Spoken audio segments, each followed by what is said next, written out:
Good evening, everybody. Good evening, and welcome to Simracersworld TV, and welcome back to the Simracersworld TCR Series. We're here for rounds 15, 16, and 17 from the wonderful Laguna Seca. Chaz Draycott here in the commentary box, alongside me, my wonderful partner in crime, Peter MacKay. Peter, well, aside from the obvious that we've just discussed, which we'll get onto in a minute, this is bound to be a very, very exciting evening for everyone involved, isn't it? Yes, indeed it is. We're here at Laguna Seca in somewhere a lot more relaxed than the afternoon you've just had, Chaz. In California, a wonderful place, and of course home of the Rensport reunion. So I don't know if we've got Mr. Porsche Sport Luke Holroyd in the chat asking how many Porsches, but I've got that one up my sleeve when he does. Indeed, always prepared here on Simracersworld TV, always prepared. Now, it's a very interesting part of the season now, because we start to unravel to the end, really. We're into the second half of the championship. We're on that downward slope now to get to the end. There's a big downward slope on this circuit, of course, but we've seen some real championship contenders climbing up the order so far this season, but there's actually been quite a lot of them that have been quite inconsistent in their results, haven't they? Yeah, there has been indeed. In fact, we saw last time out at Virginia International Raceway, we didn't see a Corrington Guinness win, which is something I don't think we've actually seen before certainly since the beginning of the Z1 Dashboard Winter Series, and or in this main series proper. And I tell you what, if there's a circuit that's going to throw up even more unpredictable racing, it's Laguna Seca, because this is one of the toughest circuits you'll ever come across. Now, Chaz, we're both of a similar vintage-ish. And I would say we're both of the Gran Turismo generation. Oh, yeah. Yeah. And I tell you what, this... you can't really call Gran Turismo sim racing, certainly not when it first came out. But I tell you what, I wore a digital groove in this place on the first Gran Turismo game. And ever since, it's been etched in my brain. Yeah, it's one of those circuits where I think it was Gran Turismo 3 when I first raced it. And it's just... what a place, you know. It's got so much heritage indeed, not just in this but in the real world and in sim racing in general. It's a very tricky circuit. That's the thing. People often underestimate how difficult it is to get a lap together around here, as Corrington Guinness says. Look, Chaz, no, it's not.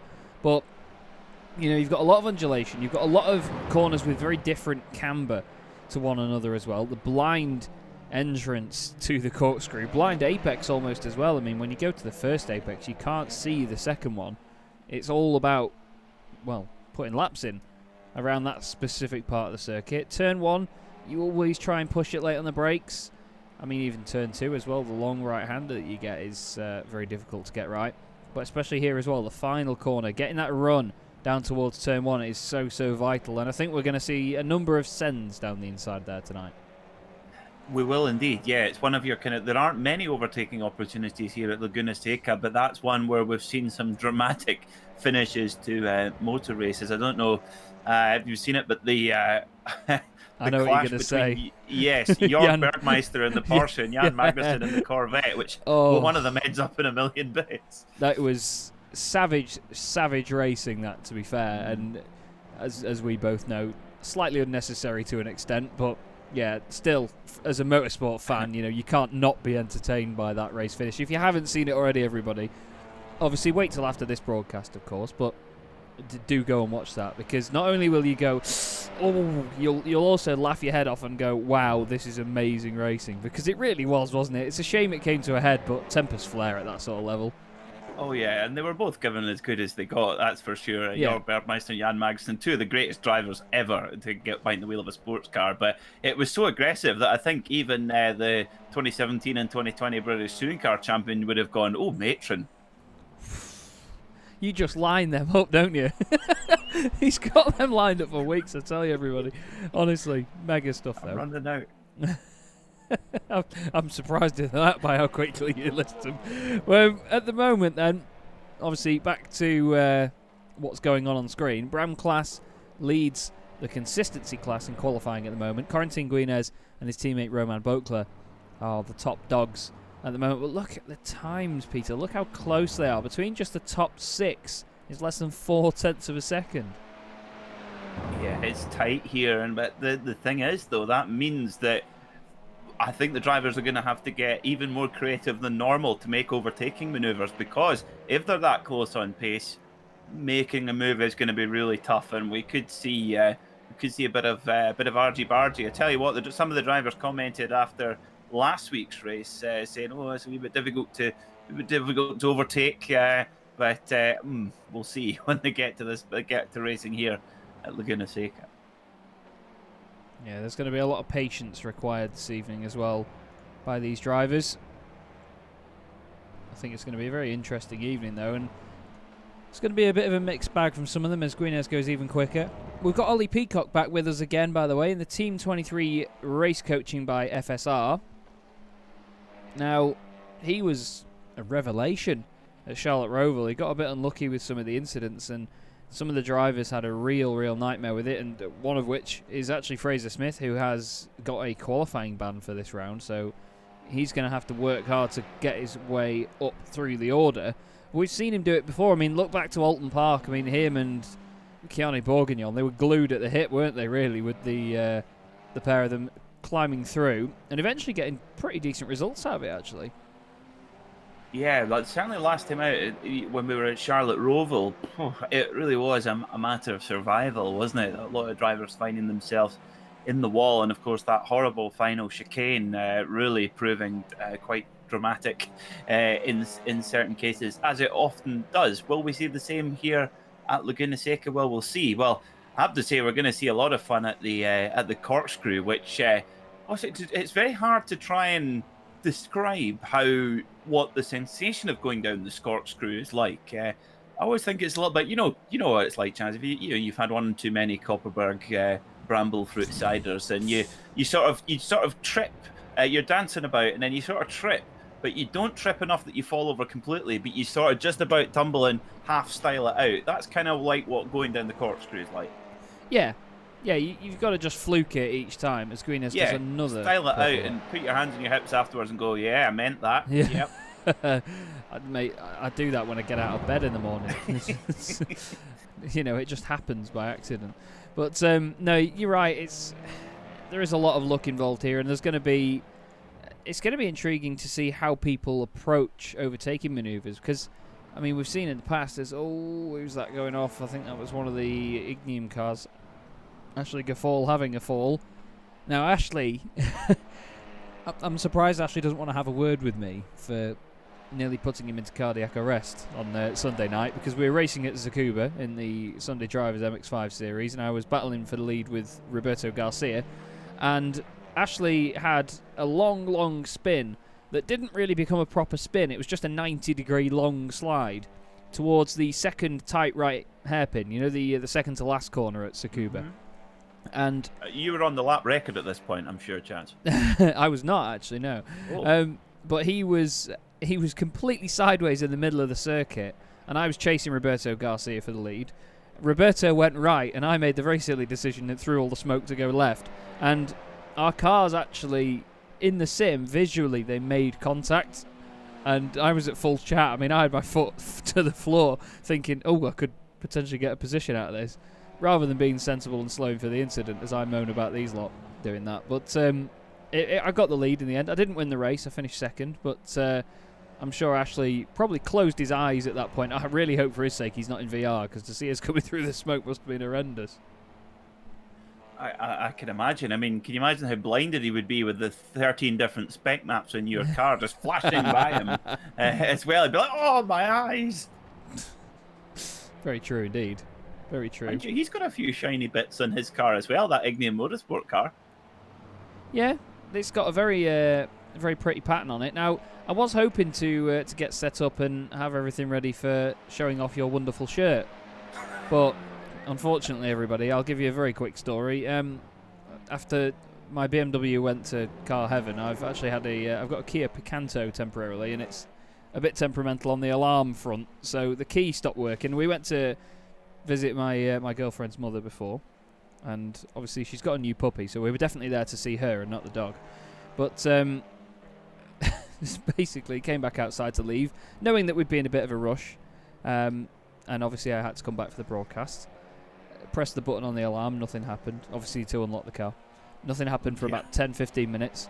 As soon as I thought, right, well, I'll just stick the key in the door and just open it normally, alarm started going off, immobiliser kicked in, car wouldn't start, so brilliant. We eventually managed to, at least with the keys in the ignition, you could steer it off the drive, so we pushed it to the little car park opposite. Got the car started and then realised I had about 20 minutes to do a 25-minute drive, so I had to absolutely cane it back, under the speed limit all the way, of course. And I got here about, well, when was it, Peter? About 7:47? Bags of time. Oh, yeah, I mean, yeah, I got back at 7:30 and I was ready to go straight away off the bat, you know. You know how it is. But yes, so unfortunately, I was going to say Peter and I didn't have time to, but I didn't have time to get that sorted, sorry. So we'll have to wait another week to see Peter's wonderful shirt. But how many times did you try the door handle? Because it's amazing how many you think that this one time it'll suddenly open. A lot. I nearly ripped the door handle off the thing. I got that annoyed with it. But to be fair, it is only a Kia Picanto. You could probably pull it over if you grab the door handle hard enough.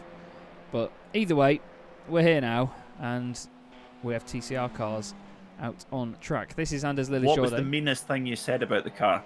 It's not broadcastable.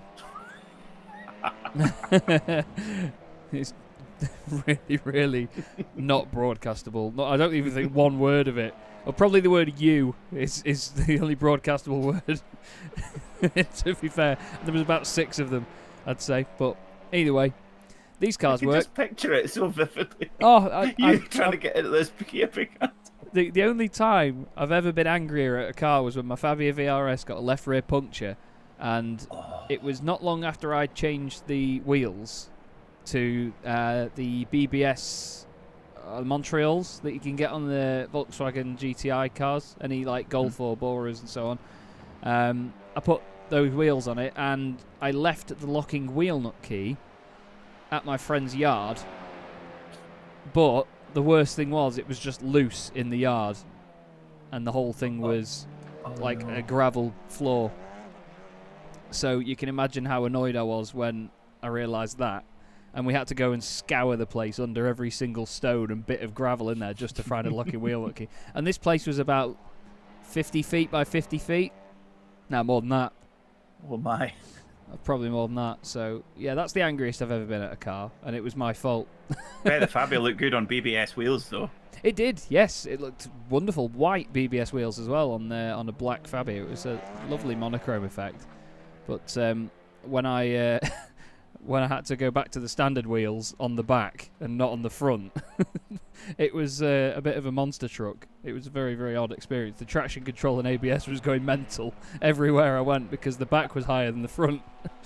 But, oh well. I've had my fair share of car woes, so I hope they end. And Anders Lily Shortay's having a woe at the moment, by the look of it. Although that fan at the bottom, he's really excited about it, isn't he? He's doing a right good pose. He's loving that, though. Indeed, yeah. I miss my Fabia VRS. I crashed it and it just took it on the chin. And I really fancy getting another one. I just really do. I'm sure most of them are in bits by now, but that was one of the true under the radar hidden gem hatches of the last 2 decades, I'd say. Oh, definitely. It was absolutely brilliant. I remember the headline now when the car came out, and I think it was Autocar, or I think it might have just been Car Magazine, did a review of it, and the headline was just "Checkmate," which is just such a great pun in itself, with Skoda being Czech.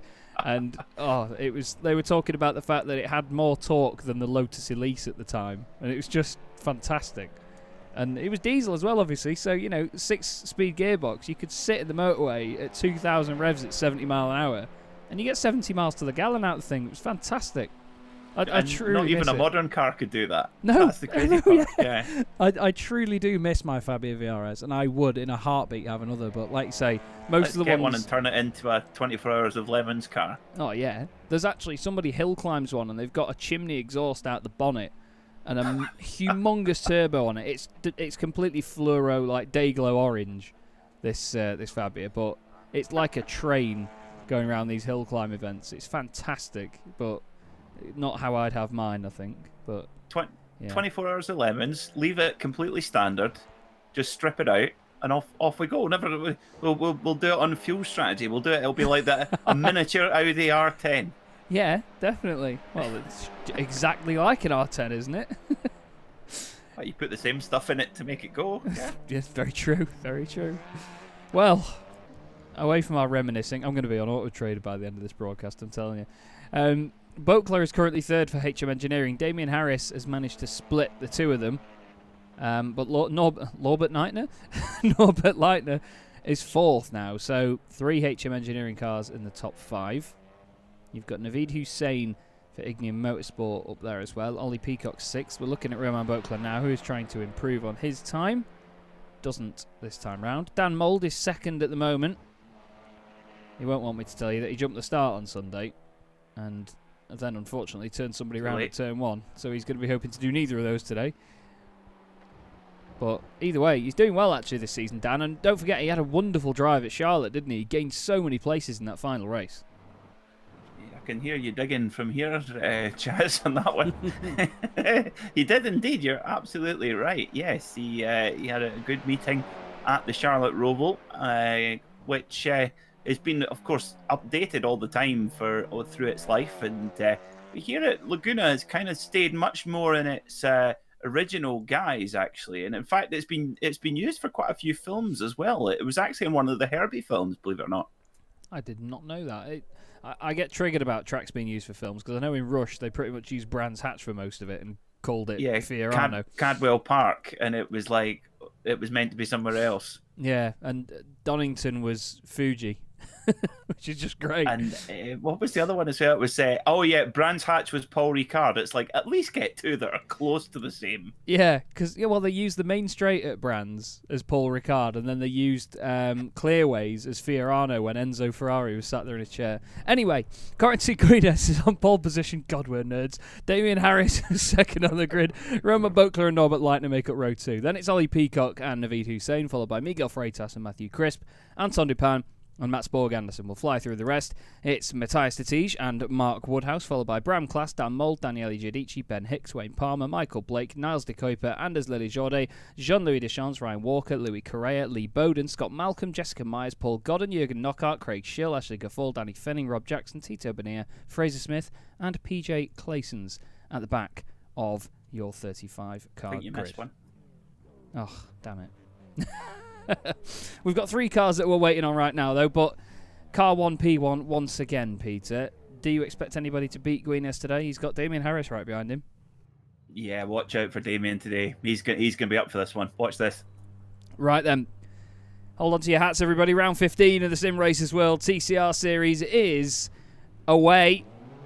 Very anticlimactic again with these cars because they don't build up the revs. Good start from Damien, though, and look at that. Naveed Hussain pushing Ollie Peacock past Norbert Leitner, who's had a bit of a nightmare getaway. Roman Boakler is late on the brakes into there. We're going to have to go on a wider view just so we can see everybody and see what's going on. Any shenanigans further down? Oh, there's a car on the inside there, I think. Who would that have been?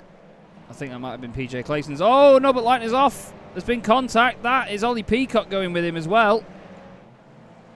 What on earth has happened there, boys? That's not what they want. Oh, there's more contact. Anton Dupin's gone off as well. And this is the thing around here, Peter. We've said it before that there are so many lines that you can take around some of these earlier corners to try and get a cutback, but sometimes it just doesn't work in these cars, does it? No, definitely not. And it's very, very narrow as well. And of course, there's no grass on this circuit. It's all kind of light sand trap as well. And the walls are never far away, so you've got to be super careful. But up they go, up towards up the Rahal Straight and then onto the Corkscrew underneath the Bubba Burger Bridge. Absolutely love it. That's all Ryan Walker making a bit of contact with Jean-Louis Deschamps. And Anton Dupin squeezes through. Ashley Gaffal has lost a few places as well. Actually, no, it wasn't him. Apologies. It was the 277 of Louis Correa. Lost a spot or two. Fraser Smith's up 9 places already. Tito Bonilla has gone off, and he's back on. Now, I want to have a very quick look at what happened to Norbert Leitner and Ollie Peacock there, because that seemed like a very, very strange one, didn't it? Well, yes, it's coming down into... Oh, Naveed. Oh, my... Oh, dear. Naveed just tried his luck, didn't he? And unfortunately, Norbert went to defend. I wonder if Ollie Peacock went off in a different incident. I actually don't think that Norbert Leitner's car, it might just be my camera angle, but it didn't look like Norbert Leitner's car actually made contact with Ollie Peacock. But Ollie Peacock probably jumped out his skin with a red Audi going flying past him. Let's have a look. We'll get a better look at it here. Oh. Oh, I just clipped him, yeah. The tiniest of touches. And that's all it took to chuck the Audi off the circuit. Now, this is the battle for second. Damien Harris and Roman Beauclerc. Roman trying to put the pressure on. Boy, you don't often do too wide around there. He's a bit out of shape. Gives Damien a hit in the door. That was a really good save, to be fair. Up to the corkscrew again. Oh, sideways. Breaks the DRLs with the tiniest of touches. Naveed Hussain, he wants you wearing that shirt for another week by the look of it.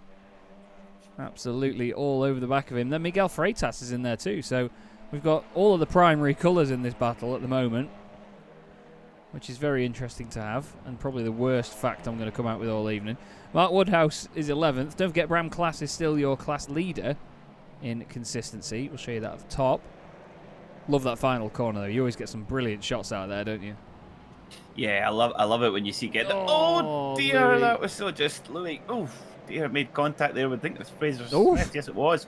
Goodness me, it's pandemonium here at Laguna Seca. Paul Godden's gone off. That was, of course, where Casey Stoner fell off in the 2008 American Grand Prix when Valentino Rossi beat him when Stoner was over a second quicker in qualifying, and Rossi pulled off that fantastic move at the corkscrew. Yeah, indeed. Legendary moment, isn't it, in Laguna Seca and MotoGP history. Look at this, though, from Roman Beauclerc all over the back of Damien and Harris. Damien goes to the left to defend. Roman sticks to his right-hand side. Oh, they need to be careful there because it narrows up. Oh, Roman smacks the curb. That's not going to help anything. And Naveed Hussain, well, I suppose it's going to help Naveed. Naveed goes through. Thanks very much, he says. Up to the top of the hill again. Miguel Freitas closing on the brakes. Very close indeed. It's even closer here. Ben Hicks on the back of Daniele Giudici. This is for fourth in the consistency class. He gets out of it. Anton Dupin wants through as well. Not through the back of him, though. Very close indeed. Now look at that. Down the inside again. Some very brave boys in this field tonight, Peter. Yeah, they're looking to go for moves, which I don't think I've ever seen pulled off before. But maybe tonight we're going to see it. Goodness me, this is fast and frantic here at Laguna Seca. Corentin Guinez, well, he is just checking out another fastest lap of the race. 1:30.912, 0.7 of a second quicker than Damien Harris. But Damien's probably, Corentin Guinez tearing away in front of him is probably the least of his worry right now. He's got to worry about Naveed Hussain and Roman Beauclerc right on his case, and it's, oh, goodness me, it's so tight. So you can see Ollie Peacock on the recovery after he was super unlucky. Nothing he could have done but nerfed into the gravel trap. But he does have a front gunner there in Fraser Smith, so the two of them might be able to hopefully recover some places. Yeah, hopefully they can. The two of them pretty much together. FSR in the team name, obviously Full Send Racing. So it's Team 23 race coaching by Full Send Racing. And they're going to try and work their way through bit by bit. They've got a slight gap at the moment, 1.3 seconds to Niles de Kuiper. Then we've got Lee Bowden, who is actually racing as a privateer, he informed me. Lee Bowden. He parted ways with... it's left me head. Ignium. Sorry. Ignium Motorsport. But he just couldn't wear the team shirt anymore. Well, yeah, I was going to say that might be the case. You never know. But no, it's always a shame. But when you see that, but you know, it's each their own. We do this for fun. We've got to remember you don't want to be. You're not stuck in a team or anything. You know, when the people do it professionally at the top end, that's when you get more sort of contract-based stuff. But anyway, Mats Borg Anderson is currently stuck to the back of Crispy in the TC Motorsport machine. Late on the brakes. Matthias de Tiege late on the brakes. Oh, Crispy there. A little bit of straight line, and that was what we'd call a Rosberg, isn't it, really? Where you don't quite turn in as early as you can. And just make sure that the other driver knows not to get too close. Manages to stick in front at the moment. This is very, very good stuff, though, from the three of these. De Tiege in there, trying to stick with them. Woodhouse not too far back from Dan Mould either. He's only 4/10 off class leader Bram Class as well. So you've got to be thinking now, Woodhouse wants to get through, but Dan Mould won't want him to shake the boat too much, will he? No, and look at that, Dan Mould making sure that he just goes right onto the defensive, which is an interesting strategy to get himself involved in a tangle here with Mark Woodhouse, because Bram Class is his real rival, who's starting to disappear up the road there, as you can see. But Mark Woodhouse hooks it around the outside, going into the corkscrew and gets it sealed up. It's a beautiful maneuver there from Mark Woodhouse. Great confidence and really clean and tidy. And that's not a move where there's an awful lot of room to do it. No, he did a wonderful job of that. Very nicely played, Mark. Just behind them, car 14 is P14 at the moment, in the form of Anton Dupin. He's chasing down Daniele Giudici. And he's, never mind chasing down. Biffing Daniele Giudici out of the way. But I suppose it's actually opened up the gap a little bit there now. He's got Ben Hicks behind him in the other Ignium Motorsport machine. Very close. But Daniele will still be smiling though. He's be like, "Oh, I was meaning to flatten that dent out. Cheers." Yeah, nice one, mate. Bit of panel beating. Love that. But good stuff though from the pair of them at the moment. It's a stark contrast actually. What we were saying about the full send cars before. I'm all at a moment there.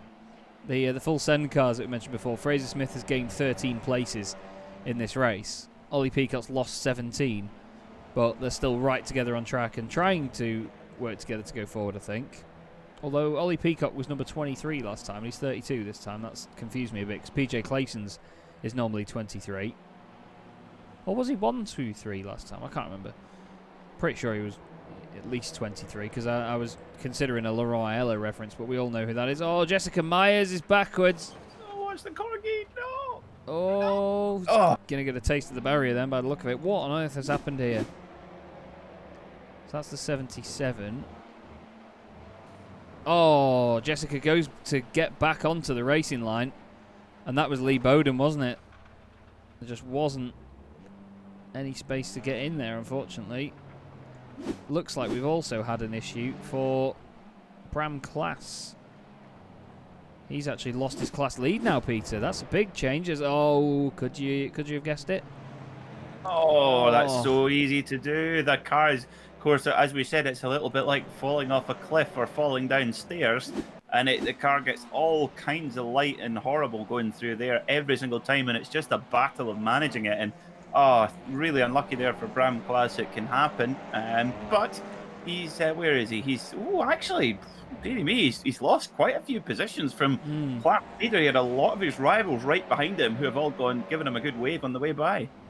Yeah, 6th in class now is Bram, so that means Dan Mould leads it again. He's got Michael Blake though right behind him. Michael Blake's gained 7 spots so far in this race. He's really on a mission. He had a bit of an up and down night in the World GT Championship last night at Watkins Glen, as did most of the drivers. So Michael's looking to get something strong out of this evening in the very pretty Simortal Team Mad car. Wonderful chrome effect. But we know that Dan Mould is no pushover when it comes to having a fight on track. Oh, as Matthew Crisp. What's happened to Crispy here? A few cars have actually just gone off. Ashley Gaffall. What's happening here? Fraser Smith's down the inside. Oh, there just wasn't enough room left there, unfortunately, for Ashley. Scott Malcolm and Jürgen Knockhart in the wall as well. I thought I heard extra contact. Oh, Jürgen's hit the curb, lost it, and Scott just, unfortunately, Malkied him. Falkirk flew into him, I was going to say. Oh, dear. Help. Bram Class now is having to defend from your academy class leader, Ryan Walker. And he needs to be careful because he's got Wayne Palmer for Sim Stickers right there behind him. So he's not got it all his own way. Further up the front, though. Wayne Palmer trying to attach himself onto the back of Ryan Walker. He just needs to try and stick with him at this point. But it seems like Bram Class is holding him up. I don't imagine that Bram really got any damage from his spin at the corkscrew earlier, but just doesn't seem to. He seems to have a bit of rear end damage on that car. The boot looks like it's pushed in, but I think he had that before the spin anyway. I'm intrigued to see why he's dropped so much here, because he was right with Jean-Louis Deschamps, wasn't he, not too long ago? Yeah, he was indeed. Interesting there, but look, oh dear, Wayne Palmer's got a bit of an issue here with Ollie Peacock, who's got split up slightly from his teammate Fraser Smith, who's actually dropped back the way to 23rd, so maybe nursing a bit of damage after that bit of contact just on the run up to the Rahal Straight. But it's all going on here. Of course, we've got 3 races. We've got 2 to go after this one. So, that's what happened to Fraser. Oh, wow. Okay, so that's very typical at Laguna. You're trying to, in that opening section, you're trying to use as much room on the entry of the corner. And as soon as you hit the brakes, if you've just bitten off more than you can chew, then you just touch the grass and whoosh, round you go. That's exactly what happened to Fraser there. But Dan Mould leads in the consistency class, but Michael Blake right behind him in the Simracersworld car. Now, I tell you what, you know me, Chaz. I do like the history of certain tracks, and Laguna has a lot of it. And the first race meeting they had here in 1957 was won by a Ferrari, driven by a guy called Pete Lovely. And I think that would be my name if I were an adult film star, which I'm not. I've been told what mine would be, but I can't. Again, it's not broadcastable. It's definitely not. Anyway, Rob Jackson's going to hope that this wasn't broadcastable, but he's gone way too hot into the corkscrew. Although not too bad, but look, it's just the rear end on these cars. Once it's gone, it's gone. Now what's he going to do about getting it around? He's going to be, he's kissed the wall. It's going to be a long 3-point turn, I think, for him. But Dan Mould, he's really holding on at the front of this consistency class. Doing a great job of it at the minute. Michael Blake's had a great race. But what will happen in the final 6 minutes? Further up, this is still a thing. Damien Owen Harris, Naveed Hussein and Roman Boakler sticking together every single metre of the way. Guinez is 6.5 seconds up the road at the moment, so what a performance has been by Corentin Guinez. Battige and Crisp are close with Mats Borg Anderson as well. It's actually Miguel Freitas that's in the in a bit of clear air. You can see this battle going on in front of him, but he's not too involved at the moment, is he? He's just sort of hanging back from it slightly. Yeah, and I think that's quite a wise call. Unless, if Miguel feels like he doesn't have the pace to go by them on pace, I think giving a little bit of distance is very, very clever indeed, because we've seen Roman Boakler and Damien Harris smashing into each other on the Rahal Straight going up to the Corkscrew. So the likelihood of there being some form of pile-up is, the odds are decent. So Miguel's probably thinking, you know what, 5th place is fine if they all follow each other to the flag, but the likelihood of them doing that is small. Yeah, I think in the early parts of the evening you just need to play it safe. You have to just be very careful about where you go, who you try and fight with, and you've got to think about what you're going to get out of it as well, don't you? Some of the times when you're trying to get those extra points, fighting for an extra position, it's not worth it. With some of the pushing and shoving that can occur, you can risk being completely out of the race for the sake of just gaining one position. I mean, we've all been there, I'm sure. As Dan Mould and Michael Blake side by side again. Anton Dupin's the joker in the pack here, though, because he needs to try and get through these guys to climb up behind some of the pro class drivers. But I kind of don't want him to disturb this battle. Oh, never mind. Michael Blake sorts his own fate out there, runs a bit wide. They need to leave each other room. Wheel banging is something to very much be scared of here in TCR.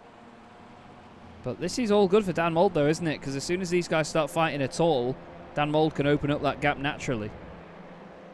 Yeah, indeed. And yeah, that's exactly what's happening already in bot 3 corners. And Anton Dupin goes by at the just on the corner going up onto the Rahal Straight, turn 6, heading up to the Corkscrew. And now, although Anton's quick, it's still a car in the way. That's not what you need to see. So we'll see if maybe the favour will be returned, though, if Anton Dupin gets into a bit of an argy-bargy with Dan Mould, then of course that will bring the momentum, will bring Blake back into it. And oh, Wayne Palmer, oh, he's stuck it in the wall. Yeah, we know what's going to happen here, don't we? Hope he's not had a lack of adhesive. Looks like, yeah, it swung one way, swung the other. There goes the back end. Oh, it's painful, isn't it? Because you know that there's just nothing you can do about it. What's going on here? Ryan Walker and Lee Bowden. Ryan leading the academy class at the moment. Lee Bowden in the consistency class. So two very different situations. Although Ryan's defending this hard, you know.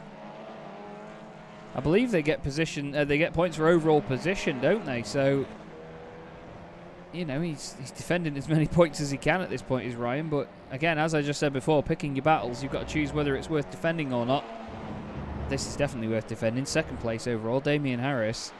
Naveed Hussain, while we've been saying how quick Naveed Hussain has always been since we first saw him in this championship. Oh, he gives him a bit of a tap.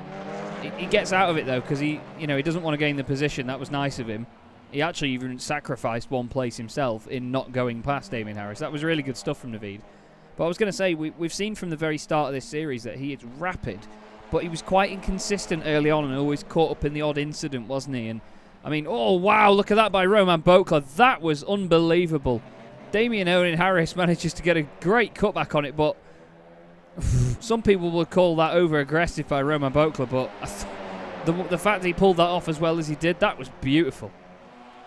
That's what they call throwing the dummy. That was nearly spitting the dummy, but that was wow. That's the sign of somebody who races these things in the real world. Because let's watch this. He's just sold the dummies away. It's like, oh no, I'm on the outside. I'm on the outside. Oh, wrong corner. Right. So yeah, that was mighty impressive there from Roman Bokler. But he had to try. But that just shows you how hard it is to make a move stick here at Laguna. You can see this. God, this is almost throwback to Jan Magnussen, who was in a yellow car at the front, and you had a kind of silvery red car for your Burmeister. Look at the lockup. These things have got anti-lock brakes. He still scrubs the tyre, and dear me. Feisty stuff. Naveed Hussain's got back past him now as well. It's gone to pot behind. Anton Dupin is off the circuit. Michael Blake leads in the consistency class. Ben Hicks has even got up to second. Well, you thought it was going to happen, Peter. This is how it happened. Dan Mould's actually gone into the back of Anton Dupin. I would have thought that Anton and Dan got together ahead of Michael Blake, but yeah, Dan just gives him a shove off the road, unfortunately. Maybe a little bit late on the brakes, but tiniest bit of contact really upsets these cars, doesn't it? Yes, it does. Yeah, it's surprising actually how much they don't like contact. You would think that touring cars would, but yeah, they do react. They do react quite unfavourably to a little bit of argy-bargy. Doesn't stop the guys having a go, though, of course. But this is one way to avoid such problem: is clear off at the front, and that is. I actually think in the time that we've had Corentin Guinez here in the Simracersworld TCR paddock, I mean, both in the Z1 Dashboard Winter Series and the main series we have now, I think this has got to be the most dominant drive we've ever seen from Corentin Guinez. Yeah, 10.3 second lead at the moment. It's just in a 20-minute race. That's just disgusting. It really is. It's just obnoxious almost, isn't it? But it's fantastic at the same time, because we know, we say it every week, how much of a talent he is.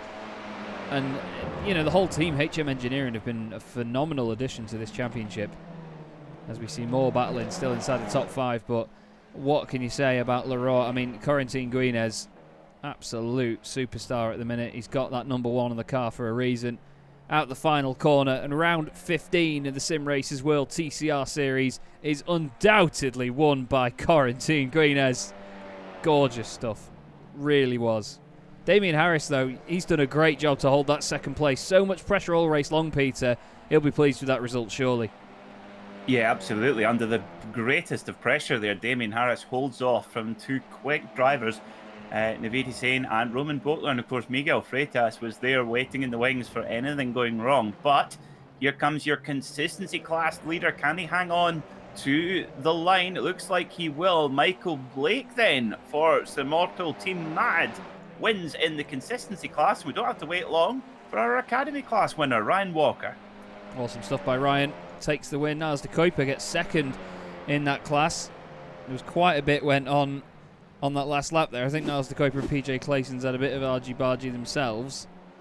Maybe just pushing a bit hard. They weren't off track for long.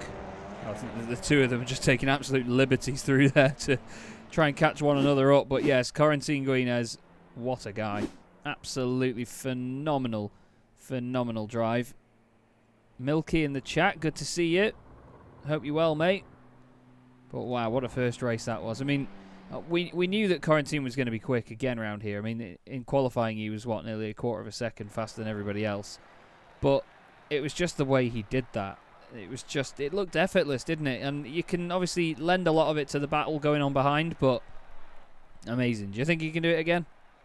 Oh, comfortably. Yeah, I mean, that pace is really, really ominous. And funnily enough, much like Valentino Rossi and Casey Stoner in MotoGP in 2008, Valentino Rossi knew that he didn't have the pace, so he had to get in and about Corentin Guinez early. He had to get around Casey Stoner early. There's a slip of the tongue. And but that's exactly what Damien Harris and co have to do. They cannot afford to give Corentin Guinez even the first sector. They've got to get in there early, break his rhythm, because as we've seen, once he's in the rhythm, he's unstoppable. He really is. Much like Casey Stoner was, I might add. So there was a comparison. Oh, yeah. Oh, definitely. he did have that just untouchable pace, didn't he, really? And we might see that again now, because the lights are coming on, and round 16 of the Simracersworld TCR Series here at Laguna Seca is underway. The car hops off the line. It's a much better start for Guinez this time. Damien Harris covers Naveed Hussein for second place. Get a wider shot of this so we can see what's going on. Roman Bokler looks down the inside, a little bit further back. It's getting a bit compressed in there. Bram Class looks like he ran a bit wide. Ryan Walker's 3 wide with PJ Clayson's in there. All seems nice and tidy at the moment, though. The cars look like they're an absolute mile away. Thank you, iRacing's cameras. But, oh, there's contact. That's Michael Blake. He's been hit by one of the fiercely forward cars. Was that Matthew Crisp? That's going to be a... Oh, Michael. I'm not sure whether the car was broken there, but that rejoin... Oh, I know Michael. He wouldn't have wanted to just floor it back on the track like that. Get Fraser Smith in there, actually. He's trying to find his way through, but it is like the M25 here, isn't it, really?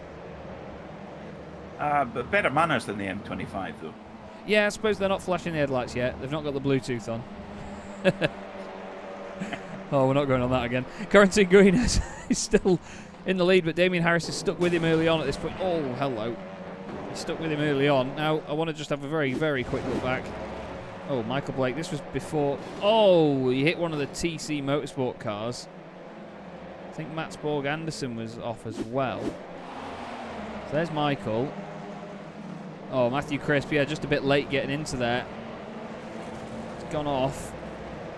He's turning left. He's trying to rejoin safely, but the car understeers. And in honesty, everybody does an amazing job not to hit him there, don't they? Yeah, it's certainly not easy, a car coming straight back onto the circuit, and especially when there's cars everywhere, you've not really got anywhere to move to avoid. But yeah, it could have been much worse indeed. So, Naveed Hussein here, battling away with Miguel Freitas, and that is just allowing the leading trio to escape ever so slightly. Roman Bokler in third. Probably will be a wee bit miffed about not able to get a better result in race 1. You got to think he would like to be up there with his teammate Corentin Guinez. Damien Harris is the kind of fly in the HM Engineering ointment in there, but already Corentin Guinez already just getting into his rhythm, and as we said, you cannot afford to let him do that because he will just clear off. And I had a bit of an idea there, Chaz, between race 1 and 2. We know how we call him the Laurent Aiello of SRW TCR. We should try and convince the powers that be at HM Engineering for you to make him an HM Engineering sort of Nissan Primera RML throwback sort of tribute paint scheme. That would look good, wouldn't it? It would. With Guinez down the side of it. I've actually got the exact, I say exact, as close visually as I could get it, the actual full design of that sort of the helmet shape with the blue and the red and everything that went down the side of that Primera. I have that as a vector. So I would happily provide that to them if they wanted to do that. But it depends on what their knowledge of that is as well, and whether they even like that Nissan in the first place. But I agree, that would be a lot of fun to have, to be fair. This is Lee Bowden trying his best to defend from Fraser Smith. Fraser gets a great run out the final corner, though, and he's going to get one over on him. He's going to be in front by 4. They get to turn 1, I think. Although he's on the inside, so the overlap is still slightly there. Who's later on the brakes? Fraser is. PJ Claysons tries to go with him. Now PJ's leading the academy class. Oh, don't put your nose down the inside there, PJ. Oh, it was a bit hasty, a bit desperate. Ryan Walker in there as well now. Jean-Louis Deschamps down the inside. This is for the academy class lead between PJ, Ryan, and Niles de Kuiper just behind. Jean-Louis Deschamps is in the consistency class. Now we've got Norbert Leitner recovering. But wow, bit of a scary moment there, but that's the thing. PJ saw an opportunity, in all fairness, and went for it, but oh, well, there's an opportunity to go for it. Ollie Peacock getting past Mark Woodhouse. He's gained 6 places already, Peter. What a start that is.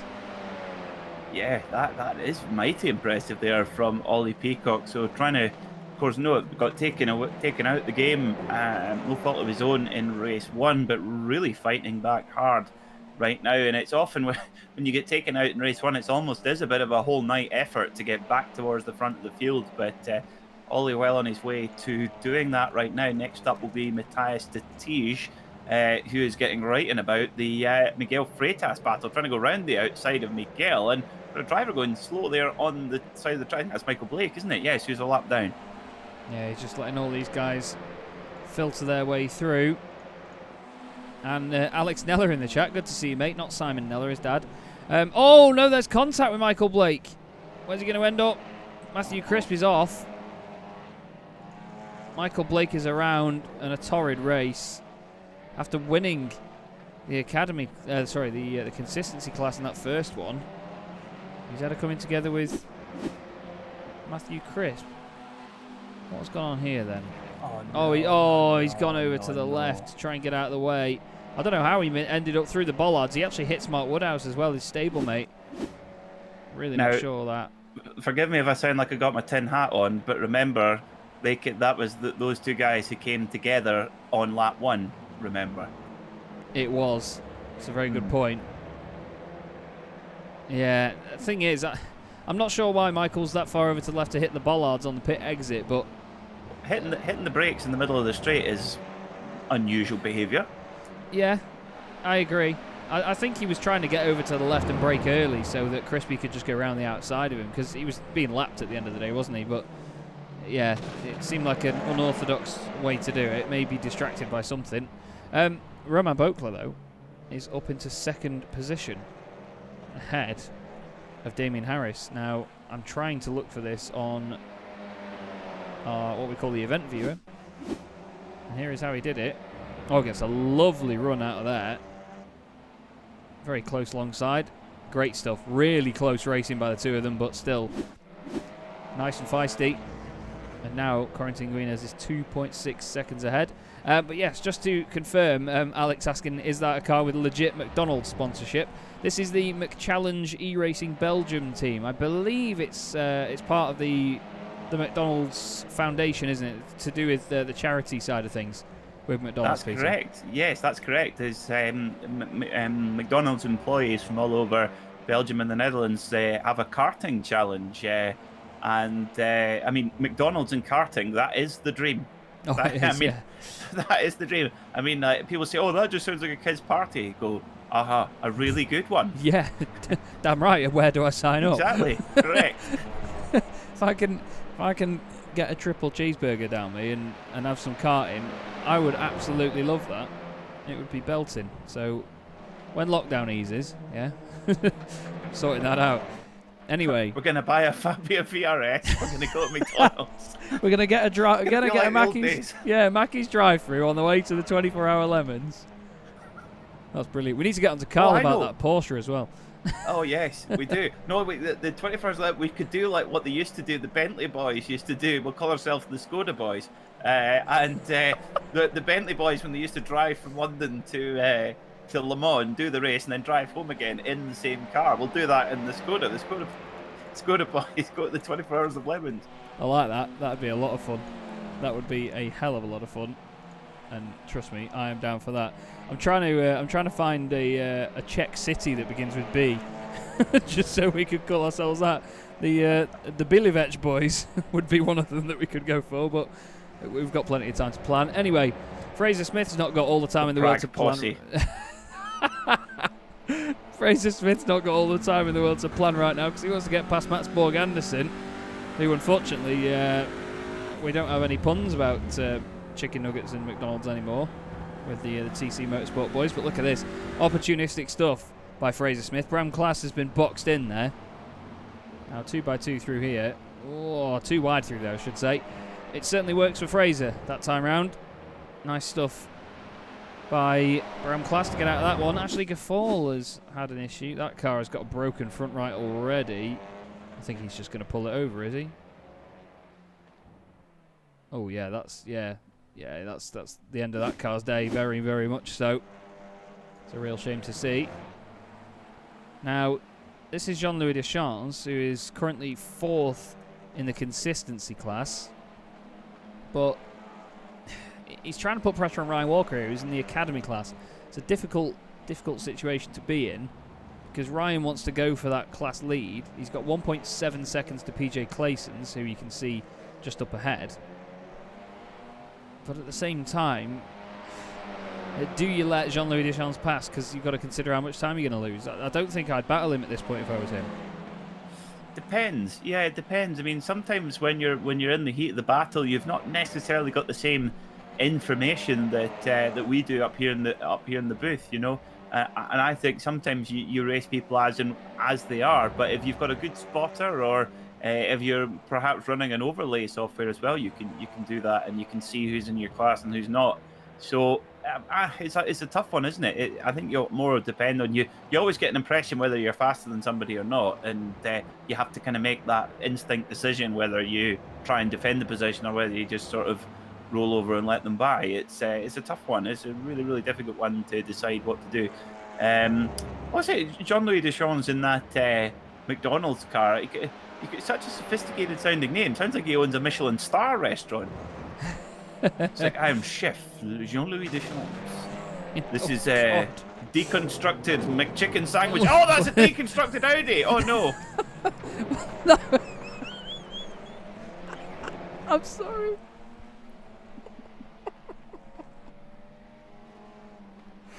I'm trying to I've finally broken Chaz Draycott. I'm so sorry, everybody. I know it's far from professional to laugh that hard, but I don't think I'd ever see an incident happening at Corkscrew in touring car racing while somebody says the words, "There's a deconstructed McChicken sandwich." Oh, what has this championship done to me? Right. Well, it very was much a deconstructed fight for the lead of that class now. We're going to have a look back at it and see what happened, though, because, let's face it, we love stirring the pot. Ryan Walker, that was after he'd gone off. So Jean-Louis Deschamps was behind Ryan, had his dive down the inside, which is all fair game. My initial impression is Ryan didn't leave enough room.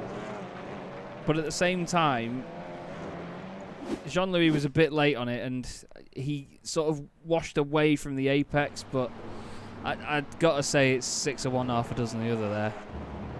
Yeah, there was no one driving through there. For God's sake. Andrew Lovesey saying he ain't loving it. I am loving it. This is exactly why Peter and I love commentating together, isn't it, mate? It's just we have a right laugh with it, and at the same time, both VCO nominated for commentator of the year. Can you believe it now, everybody, when you listen back to this? Good God. Right, Ben Hicks then currently leads the consistency class by quite a margin as well, actually. He's got a few positions over the guys behind him, so when you've got Anton Dupin, who's been, let's face it, putting in a great drive to recover through the field, when you've got him right behind you, do you even fight for this? But again, is it worth the points? Because he's doing a great job at the moment, is Ben Hicks. Well, yeah, he really is, isn't he? This would be, of course, a double. Well, he, of course, in the lead right now of class, but would be a double podium so far in the consistency class. So Ben Hicks, I would be more thinking about just consolidating right now, just trying to just keep the car safe and bring it home for some strong points. Yeah, indeed. Got to take any advantage you can. Fraser Smith's there as well in 11th. Norbert Leitner's gained 11 places, by the way. Dan Mould and Jessica Myers have gained 12 places each further down the order. So these two flying at the moment. It's not quite a class win on the cards for Dan Mould at the moment, but he's doing absolutely fine as he is. Now, if we look just ahead, PJ Clayson's, there he is, in the Team 11 machine. He leads the Academy class. Louis Correa's actually up to 2nd place in that class at the moment. There's a little bit of a moment for him, though.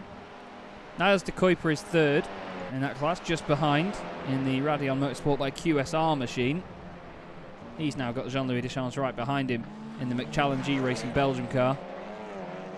But at the very front, once again, it is Corentin Guinez. He's only, I'll say only, 3 seconds ahead. There is his teammate as the cameraman falls over. Roman Bokler doing a good job again. Damien Harris is still up there. Naveed Hussein as well, but a bit of a parade for some of these guys at the minute. They're going to be hoping for some more overtaking manoeuvres. Ollie Peacock has got the attentions of Miguel Freitas very much on his radar. We go on board with Miguel. He's just going to try and get the run out the right-hander. You can hear them very patient to get on the throttle.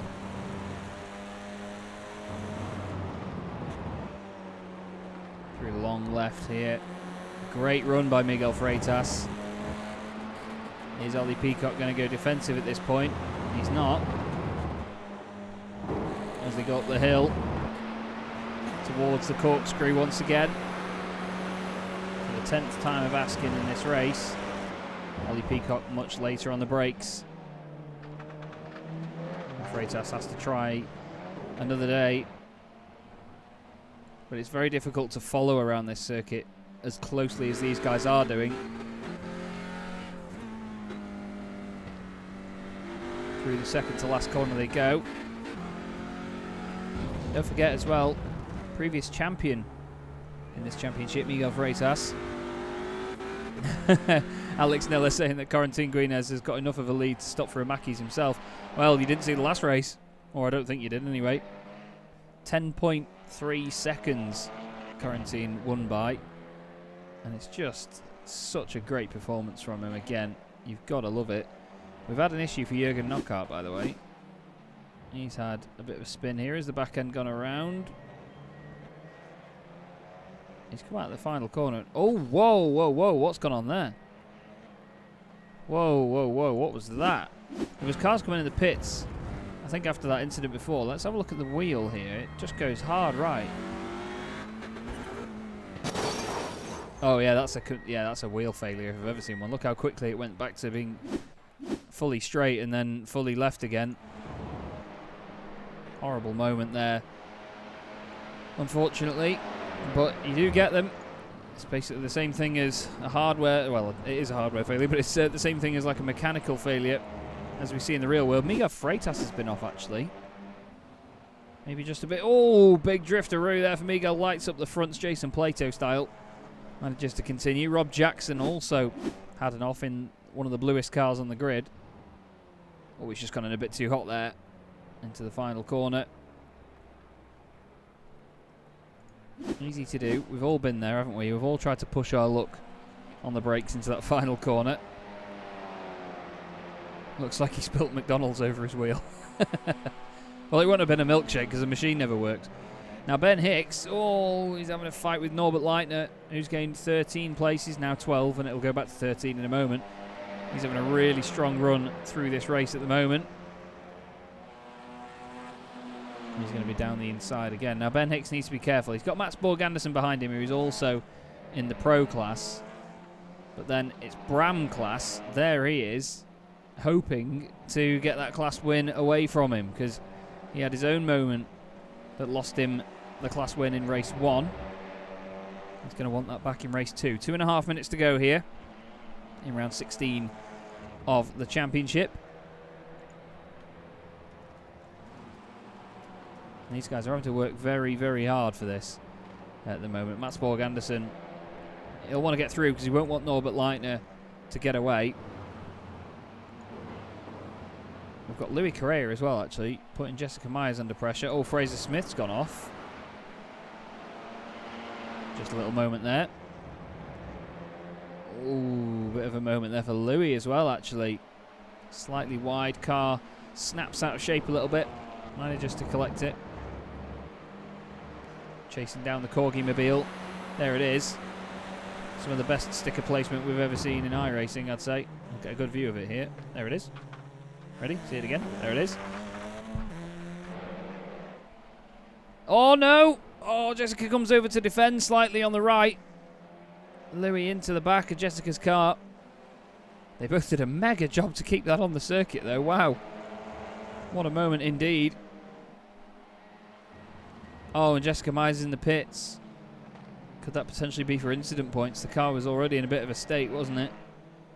Wondering whether that's just a few too many taps here and there. A few too many off tracks. And that has contributed to a drive-through penalty. Niles de Kuiper trying to get Louis Correa's second place in Academy class now. What can he manage at this rate?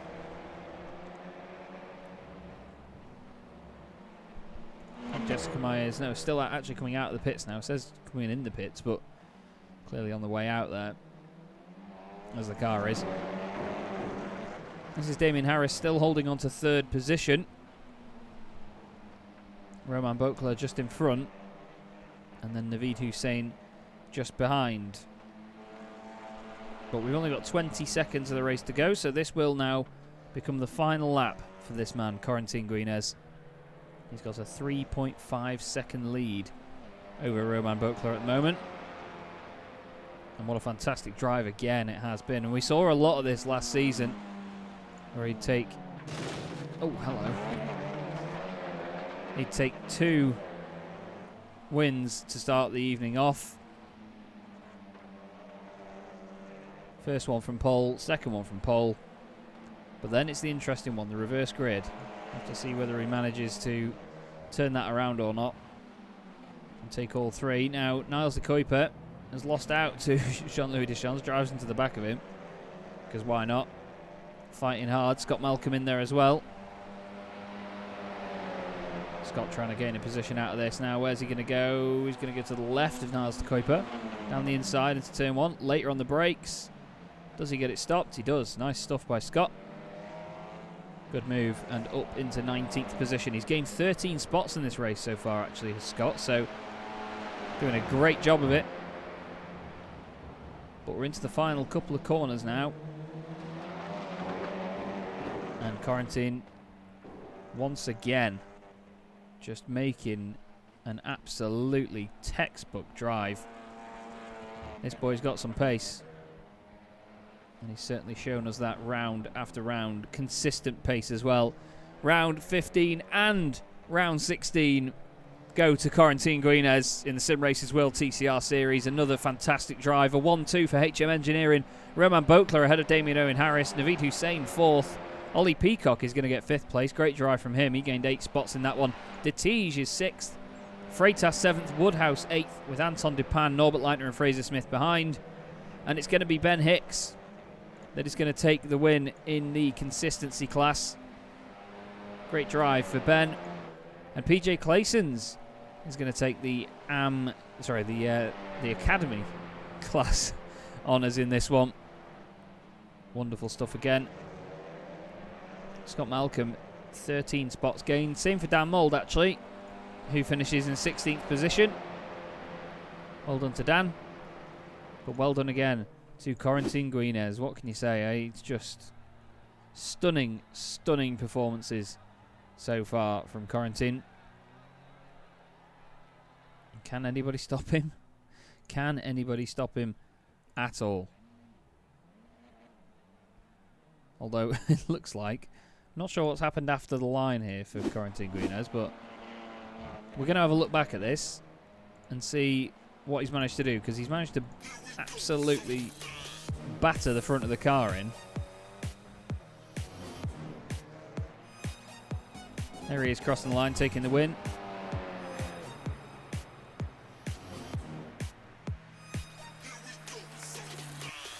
Oh, we're not going to get to see it. Oh, come on. Oh, iRacing. Oh, iRacing indeed. Well, we're going to recap the first 2 races results then. Peter's just had to nip off for a moment. He will be back with us in just a minute.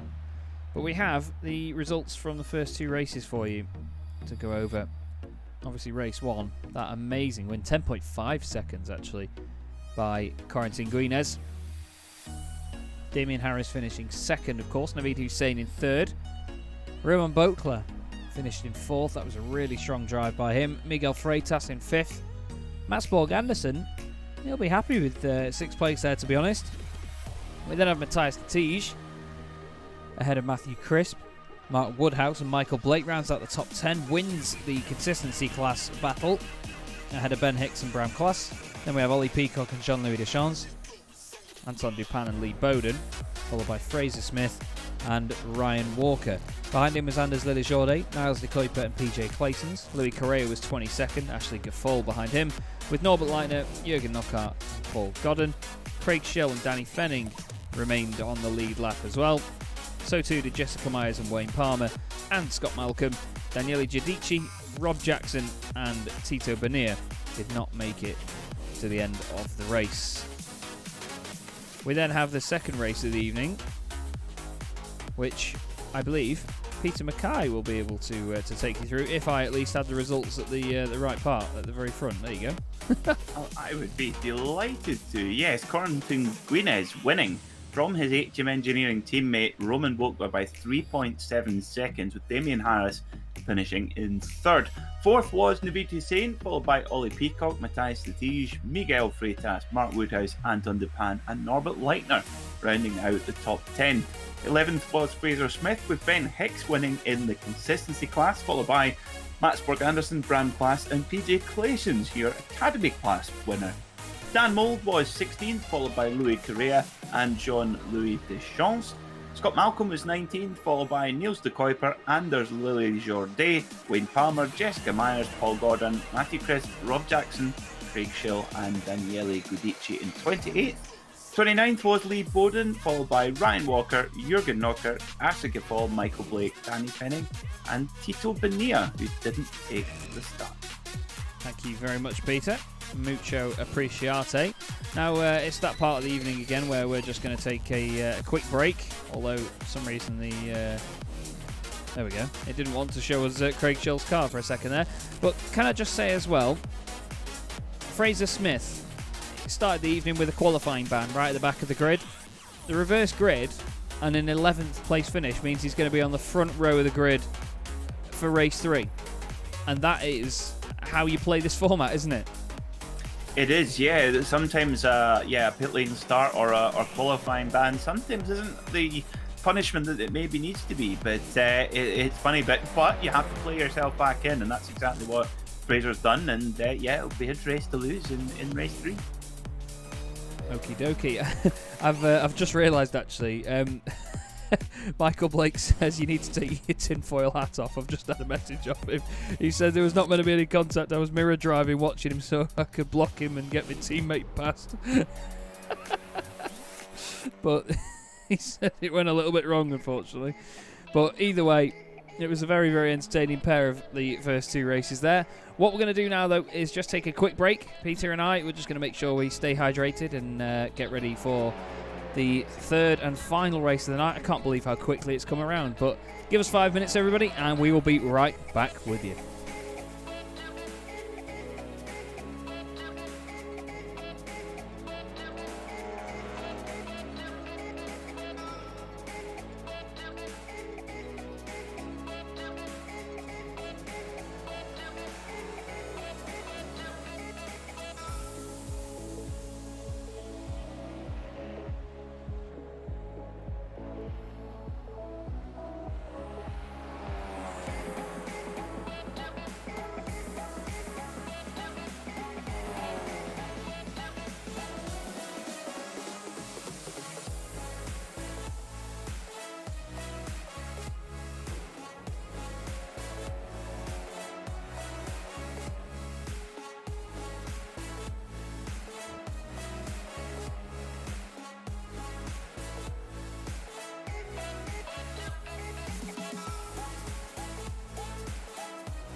Well, hello again, everybody. We're here back on Simracersworld TV for the Simracersworld TCR Series. Chaz, Draycott and Peter MacKay. Peter, we've had 2 fantastic races so far, but you and I know just how things go up a notch for this this final race of the evening.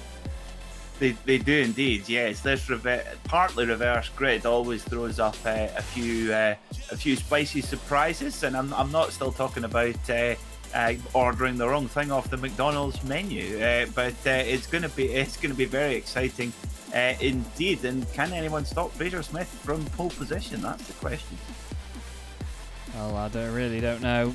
I'm sure they can try and stop him from second position. Oh, Ryan Walker decides that the session is over. So, there you go. But it's going to be a fantastic final race of the night, everybody. If you haven't seen these before, then trust me, you're in for an absolute belter here. 12 cars reversed on this grid for this last encounter of the evening then. We will run through it as quickly as we can. They all get very excited for this one. Ben Hicks on pole then. The only consistency class car in the top 12. This could be important for his points. Fraser Smith alongside with Norbert Leitner and Anton Dupin. Norbert Leitner's a good shout for this as well. Mark Woodhouse and Miguel Freitas, Team Adro 3. Then it's Matthias Tatij and Ollie Peacock, Naveed Hussein and Damien Arrow Harris. And then you're going to have to look at the rest yourself, because they're all pretty much on the grid already, minus 2 cars. So we are going to get ready to crack on here, because there is Ben Hicks on pole. He's got Fraser Smith alongside him in the full send racing machine, and then Norbert Leitner in third. So a real strong trio here. We expect Ben Hicks to maybe let these guys go and just think about his own fight. But in all fairness, this is going to be a real highlight of the evening, this. And hopefully, they'll all keep it clean. But you and I know, Peter, that'll be a blessing.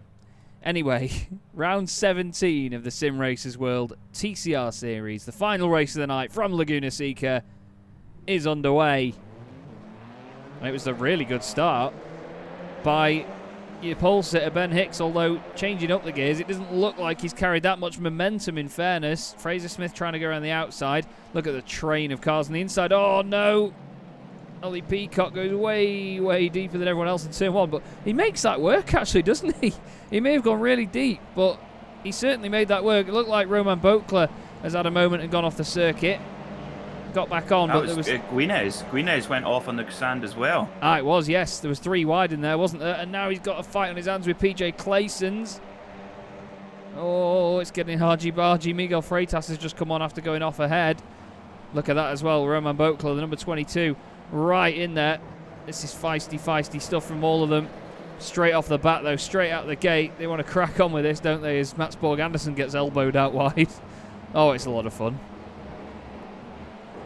It certainly is, yeah. Oh dear, early on you can see the car it's so bumpy through that turn 6 as well, but it's Ben Hicks who's away from Norbert Leitner and Fraser Smith, as you rightly pointed out, second on the grid, not pole. Don't know what I was talking about there, but he's gone back to third. Mark Woodhouse in there as well, and oh my goodness me, it's all kicking off. Three wide through Rainy Curve. How'd you like it?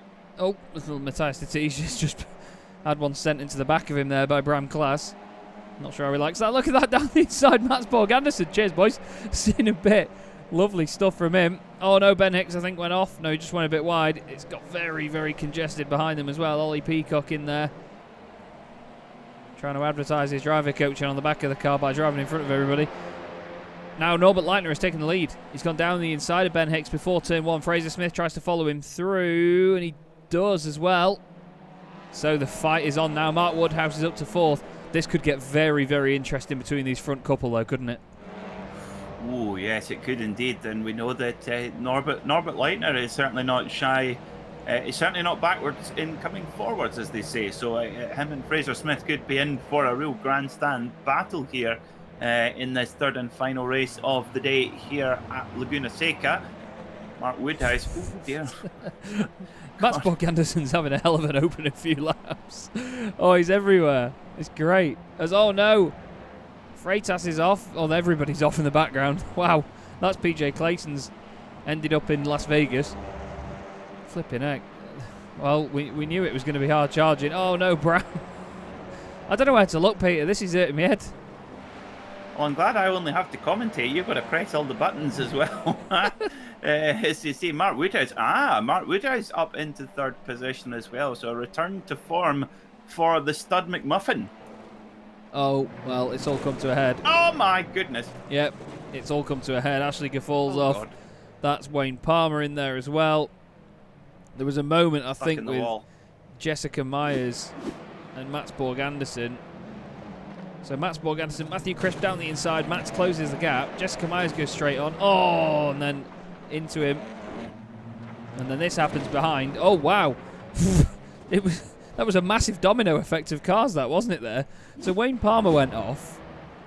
I think Wayne Palmer went off. He got turned by Scott Malcolm, who got turned by Gaffal, who got turned by Daniele Giudici. They all sort of elbowed each other out of the way as Guinness is off again.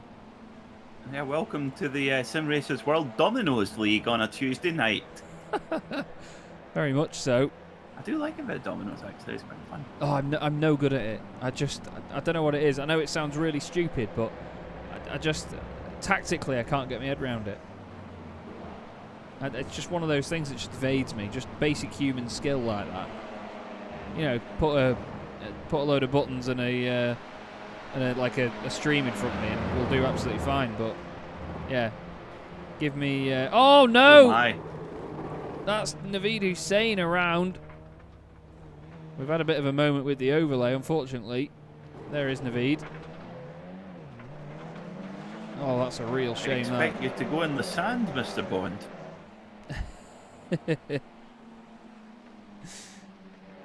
Well, that was a big off. And look at this, actually. I'm surprised Norbert Leitner has really broken away here, hasn't he? I didn't expect him to break away from Fraser Smith like this. Well, it's been a tricky meeting for Norbert Leitner so far. So, yeah, of course he got nerfed in race 1 and kind of been on the recovery ever since. And I feel like he'll kind of be in the mood to set the record straight, because we know how quick Norbert is. Kind of in the shadows of his teammate Cornton Greenhouse, who can just do it so consistently. But on his day, Norbert is so impressive. Yeah, he really is. He's so quick, isn't he? Oh, PJ Clayson's. PJ was leading your academy class for a moment. What has happened here? Oh, wow. Oh, well, the Muck delivery must have arrived. That was just a very simple, just pulled over and stopped, didn't he? This is Ben Hicks now, of course, started on pole. Corentin Guinez in there as well. How did he save that? He still makes an overtaking manoeuvre out of it. How on earth did he do that? And now look at that. Wow, that's opportunistic. Roman Bokler down the inside. Bang. Have that. Whoa. Goodness gracious. Well, I know it's... I know, well, we're not all that far from Area 51, but that was superhuman there from Corentin Guinez. Look at this. He's just like, oh, massive. Oh, no, I've got it. Oh, overtake. Yes, have a bit of that. And then this from Roman Bokler. He sees the gap down the inside of Ben Hicks, says, thank you very much. I'll take that. Ben Hicks gave him greater amount of room as well, to be fair to him. But wow, oh wow. Rob Jackson's had another off, unfortunately, in the Simtech machine further back. Craig Schill has also stopped. So what has gone on here? Oh, that's a big wide off for Rob Jackson. And then Craig Schill, who was just in front of him. I think we're going to see the similar spin that we've had a lot here, aren't we? Yeah.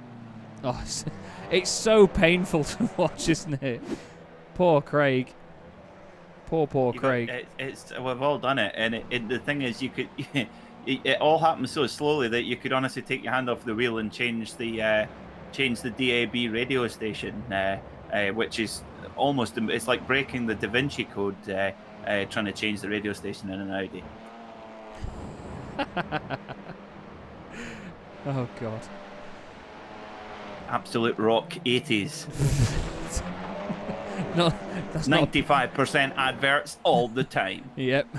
You know it. Nearly as bad as Radio X. Corentin Guinez, though, he's still up into 5th place now. And one driver that we haven't really noticed the rise of in this race is Ollie Peacock here in the Team 23 race coaching by FSR car. He's putting a lot of effort into this championship straight off the bat, isn't he? Yeah, we need to get a catchier team name. There's got to be there's got to be an abbreviation in there somewhere. Team 23 with TIFF. We'll need to come up with one. We'll need to come up with one because that's a bit of a mouthful. It is. It's not one of them team names that rolls off the tongue. Oh, like, what was it? Oh no! Contact between Guinness and Mark Woodhouse. Mark's on the brakes, gets the car out of the way, or as out of the way as it can be. Oh, lovely J-turn as well by Mark. I'm intrigued to see how that came about there, though. I'm not sure who didn't leave the room and who did, because Guinness looked like he was quite far over to the right. Oh, he just came away from the curb a little bit. I don't think Mark was expecting him to do it that quickly. What do you reckon? I don't think. Yeah, I don't think Mark was expecting it nor wanting it. Just. I mean, the racing line naturally goes to the left, doesn't it, into the next corner? But it's such a tricky one because, you know, a light contact like that normally wouldn't cause such a violent spin, but there just seems to, I don't know what it is, Chaz, at the moment. There just seems to be something a little bit off with the way when the cars make contact. It almost seems like they're creating too much of an incident when the cars get into contact with one another. Yeah, no, I agree. They do seem quite sensitive to it at the minute. It's very, very strange because, I mean, we've seen it before, and you and I have both commentated on TCR cars on iRacing for quite a while now, and in different leagues, in different scenarios, and they're built like tanks. I mean, they can take a good hit and continue, but yeah, the actual movement that the contact causes, rather than the damage, just at the minute, just something doesn't quite sit right about it. Really, it doesn't match the sort of touring car ethos that we've come to expect from the physics of these things. But that's part of racing, I'm afraid. Louis Correa, by the way, leading the academy class by some margin now. He is in 14th place. The next driver in class is Ryan Walker in 20th. So a bit of attrition further down the order has helped him to this, but still fantastic drive. He's the reigning champion in the Sunday Drivers MX5 Cup, which we broadcast here on Simracersworld TV as well. And he's not doing too badly in that this season either. I think he's second in the championship to Roberto Garcia. And I'm going to say to me? No, I missed a round, so I think I'm 5th at the minute, like some 21 points off the top spot. But we'll try and get there. I'm not doing all the rounds this season, unfortunately, due to commentary commitments, but it'll be interesting to see how far I get. Ben Hicks, though, leads the consistency class. I'll get it right one day, Bart, I promise you. From his teammate Dan Mould, who has gained 5 spots. Matthew Crisp has gained 13 spots in this race. He's had a bit of a topsy-turvy evening as well, though, hasn't he, Peter? He's had quite a lot of contact here and there, and he's just not had the cleanest run through these races, unfortunately. No, he hasn't actually. To be honest, it's not been Matthew Crisp's night, but his teammate Damien Harris has had a much better run of things, hasn't he? He's had a pretty not quiet in terms of results, but quiet in terms of it's not been any real off-track incidents or anything like that. He's just been running nice and clean, nice and smooth, just clocking up the points as you need to do. And he's shadowing Corrington Greenhouse there nicely, so anything that happens ahead, he's there to profit some more. And well, we're seeing a very similar cast now at the front, aren't they? Ollie Peacock in there, Roman Boltler and Corrington Guinez. So the cream is certainly rising to the top in this reverse grid race. Yeah, it definitely is. And to be fair, like you say, I mean, Damien will very much welcome the fact that he's had a bit of a quiet evening when it comes to battling and incidents. I'm not sure if that's got anything to do with the fact that Fraser Smith's not been around him, but to be honest, Fraser's had a great evening. You know, to come from a qualifying ban and work your way through as well as he did in races 1 and 2, to start second on the grid and still be second with 2 seconds behind him, 3 ahead of him, he'll be really pleased with this, in all fairness, because it has been a solid drive. He's just got to hope now that his teammate, Ollie Peacock, can hold off Roman Boltler and Corrington Guinez for the next, 7.5 minutes. Well, you know he'll be trying his best, that's for sure. Well, Ollie Peacock, been a fantastic addition to the championship. Of course, joined us for the first time at Charlotte last time out. And there goes Roman Boltler going for another big lunge. But, of course, you can't leave the door back open again at the Andretti hairpin. And it was almost as if Ollie Peacock saw that one coming. Indeed. He just waited for him to go deep and then went, nope. See you in a bit, mate. I'll have that back. This is Anton Dupin chasing down Matthias de Tige, the two highest placed Belgian drivers in the field. These guys, both very talented, both very quick. And they appear in a number of different series on Simracersworld TV. Most notably in these cars as well. Anton and Matthias race in the virtual Bell Car E-Series for different teams. Anton actually races in this car we see now, but it's the Flemish Simsports White Audi, as it's called in that championship. Matthias de Tige, I think he races for... I can't remember whether it's him or not. I get a number of the drivers confused sometimes, but I'm pretty sure Matthias races in that championship under a different team. But I'm not going to jinx it and get it wrong here. Now, Ollie Peacock is really having to think about this, because even though Roman Bokla did go deep into turn 1 last time, I was going to say he's still there. He's opened the door. Ollie Peacock gets his feathers ruffled there a little bit. Shoved out wide. He's now side by side with Corentin Guinez. Bokla comes over to block that on the right. Peacock, is he going to make it 3 wide? Please don't. Oh, it looked like there was a tiny bit of contact, but some... Yeah. I know, like, how on earth has... Guinez didn't even look like he was involved in that. Where's he got that one from? That was like Muller down the inside of... Was it Aiello and Plato, or... I can't remember who it was now, who the other one was. Witchcraft is what that is. Yeah. There was Ivan Muller down the inside of Paddock Hill Bend, that was like. He just did it and nobody noticed. And then all of a sudden it was like, hang on, how's he in front? And now look, he's opening the gap because the battle is still going on as if he's not even been through it. It's just unbelievable. Damien Owen Harris wants a piece of this as well. This is far from over yet. We've got at least 5 minutes left. Oh, that's not going to help things either. Ollie Peacock having a blink in and out. Jack Werrell in the chat as well. Good to see you, mate. Hope you're well. And hold on. That's all I can say. We've got a cracker coming on here, but wow, Corentin Guinez, mate. Potential double champion. Certainly looking like it. Of course, missed the first round or two, but it's been, on form ever since. So he's going to take some beating. And the thing is, I would actually say he's maybe got a slightly bigger advantage than he did even in the Z1 Dashboard Winter Series, when, of course, a lot of the races, Damien Harris actually followed his bumper all the way, through many of the races. Couldn't quite get the moves done in a lot of cases, but it seems like Corentin Guinez has stepped up another level again. Yeah, he has. It's just frightening, isn't it? It really is. We were just having a quick look there at Naveed Hussein getting past Ben Hicks, the Ignium Motorsport machines. There's 3 of them in a row at the moment, led by this man, Dan Mould, who is currently leading the consistency class after taking that position from his teammate Ben Hicks. So there's Dan, there's Naveed, and there's Ben, who's got the attentions of Matthew Crisp to deal with. Of course, again, these two in different classes, so he doesn't need to worry too much about it. But we need to go back to this battle, because now Ollie Peacock has lost out to the 2 HM Engineering cars, of which we have 3 in the top 4. Damien Harris is now very much a threat, as he always is. He's always quick, we know that. But he's going to be hot on the tail of Ollie Peacock right now. Oh yeah, and here he comes, going fiercely forward down the corkscrew here. And tell you what, Fraser Smith will maybe be on the radio to his teammate Ollie Peacock, saying, "It's like, oh, you couldn't have held him off for a couple of other laps, could you, Ollie? That would have been nice."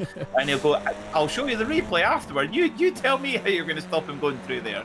Oh, there goes Damien. And here goes Damien Harris. Oh, Ollie saw that one coming as well, but he's not got as much a run. Good move. Yeah, nice stuff that by Damien. Like I said there, Ollie, just like at turn 1 a few laps ago, he saw it coming and thought, right, I'm not going to turn in, I'm not going to come across the front of him. I'm just going to wait for him to go through, try and get a cutback, but unfortunately, he couldn't do anything about that one either. And now, Damien Owen Harris is up to 5th place. 5 places gained so far. Biggest mover in the field is indeed Matthew Crisp, who we were looking at a moment ago. But this is going on. Oh, or it was. Oh, Mark Woodhouse. Very close to the back of Bram Class. 2 bits of contact and Bram is off in the wall. And yeah, that's going to be the end of his race, unfortunately. Mark was following very closely. Bram just broke a bit earlier than I think Mark was expecting. The second bit of contact was just extremely bad luck, but the first bit was just maybe a little bit scrappy, I'd say. But this is the thing, we were saying it before, weren't we, about how sensitive these cars are to contact. There's definite proof. Yeah, indeed. He'll be going, he's a brick house. Not a wood house, a brick house, because that was a firm contact there. Like you say, from the lightest of touches, and quite a big effect. Anyway, back to our Michelin chef, Jean-Louis Deschamps. Kind of, well, funnily enough, he's now found himself on the back of Mark Woodhouse. I think Mark's just cleared him, on that lap. It looks like Jean-Louis had a bit of an issue early on this lap. Oh, Rob Jackson's off looking for clues in the desert at the moment. He's not going to find anything out there, though.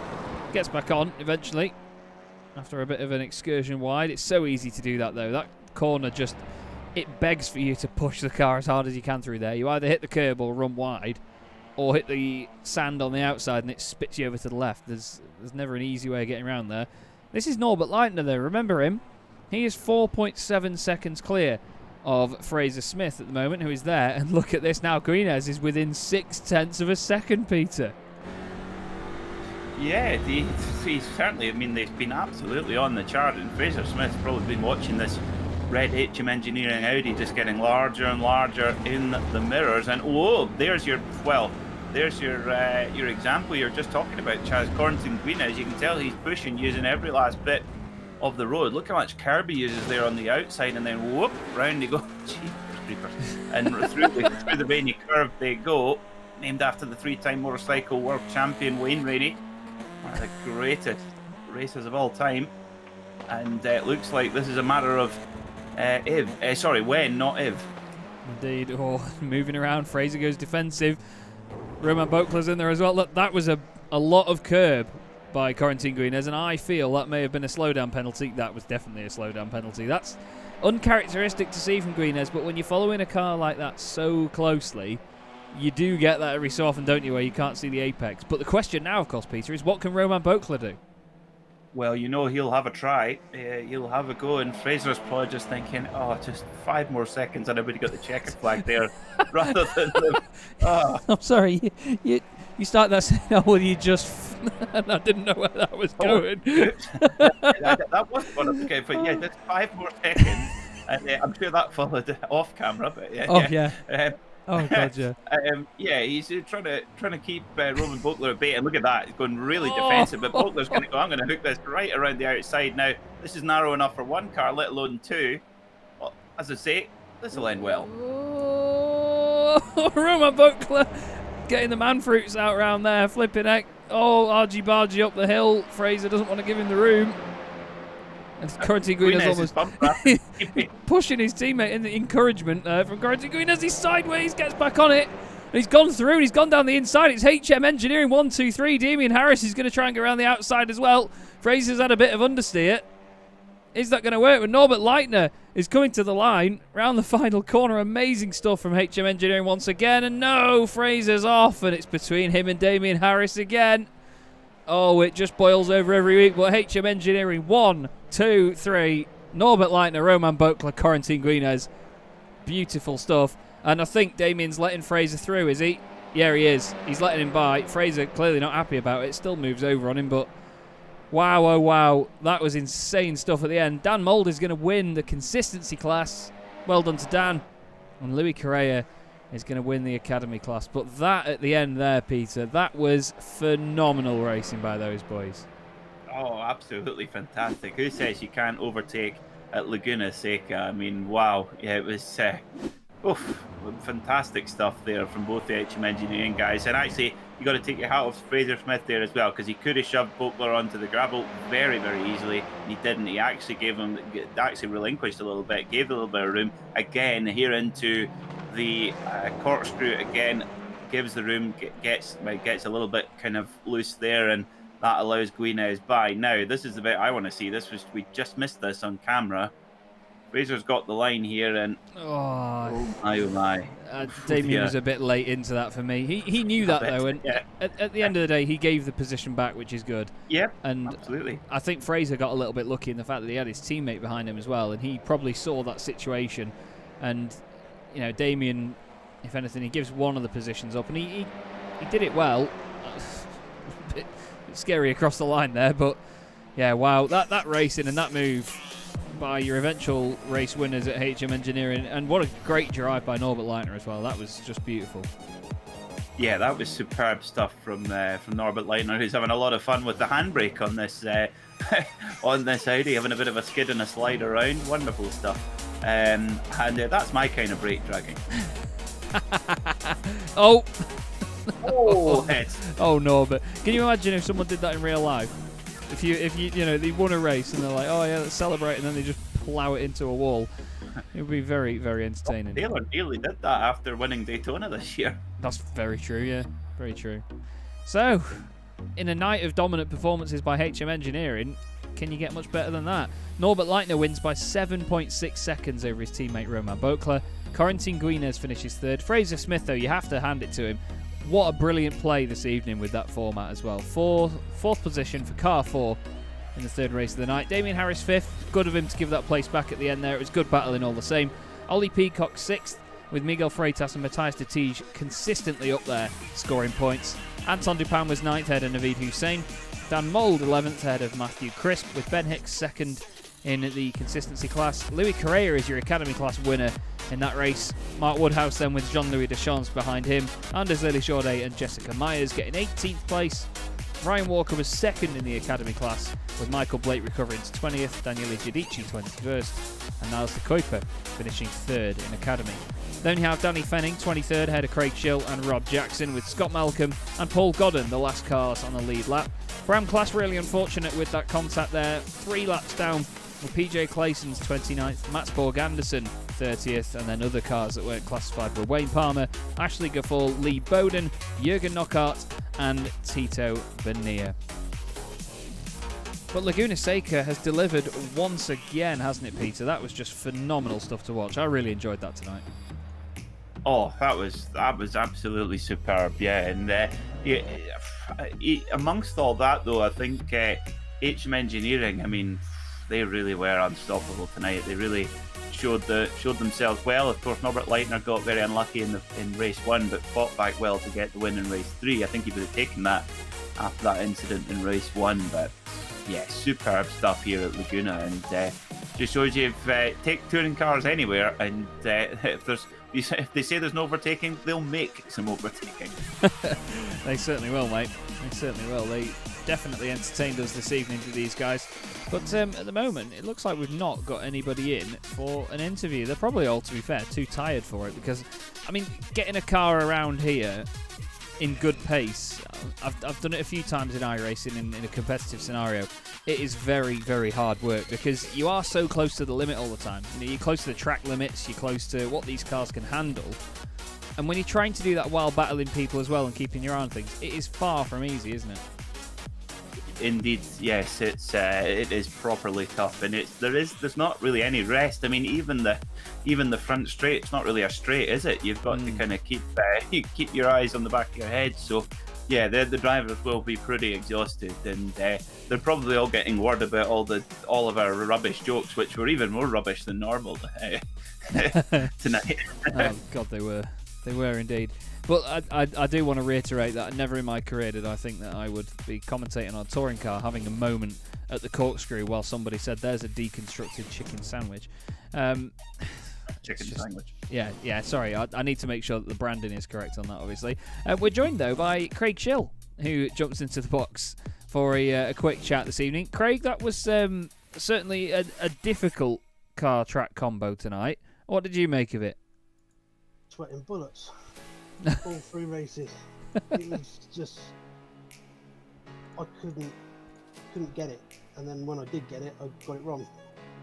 Sounds like me with everything. You're a little bit quiet though, mate. Is there any way you can turn the volume up slightly? I've got you at 200% here at the moment. I can barely make you out, unfortunately. 1 second. This is your chance to deafen. Exactly. That's a bit better. Yeah, that'll do. I mean, to be fair, I get where you're coming from with the initial analysis, because it's one of those tracks, isn't it, where you can get into a rhythm round here, but with all the curbs and with how there's no concrete runoff anywhere, you know, you're straight onto gravel. It's very much on the limit, isn't it? Yeah, it is, and this is like the first time I've really raced here, and all I could think about the entire lap was the corkscrew. Don't mess the corkscrew up. Yeah. Yeah. I was going to say, it just gives you a lot of there's a lot of overriding pressure for the whole lap just from that one corner, isn't there? Yeah, I was fast in race 1, but for the love of me, I could not get past Danny. Every place I thought I could get past him, he just put the car dead in the right place. Yeah. And it was only when I thought, you know, I'll just sit here and he might make a mistake, and luckily he did. And I managed to pick up the place. And then race 2 was just a disaster. And race 3 kind of was alright again. Yeah, the thing is, with some of these drivers around here, it's, you know, you've got to try and take every single opportunity, and a lot of the time, people have to end up making them, don't they? It's a bit of a scary environment.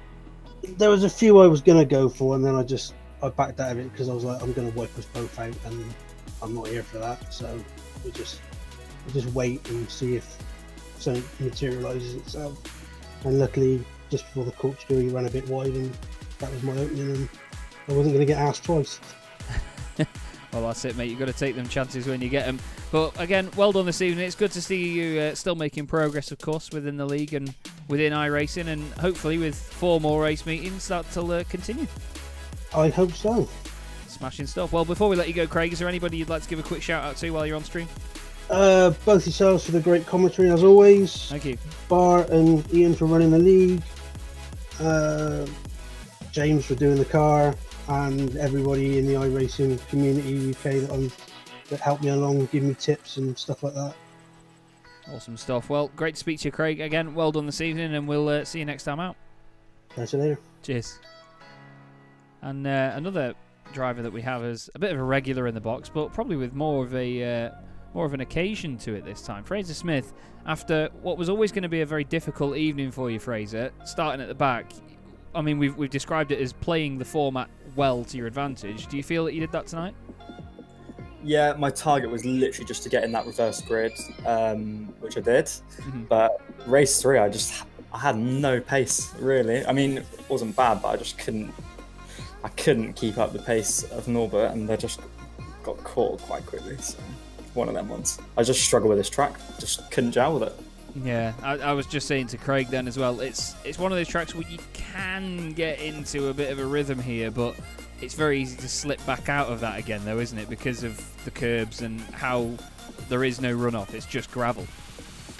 Yeah, and I think what I really struggle with is I seem to do quite well with tracks which are either, you know, like really short, quick tracks or really high speed tracks, but the ones in between like this where you're just scrubbing the front tyres a lot, just so unnatural to me. I was just didn't get on with it. Every time I tried to push, I would just make a mistake. Sounds like me with anything I tried to do.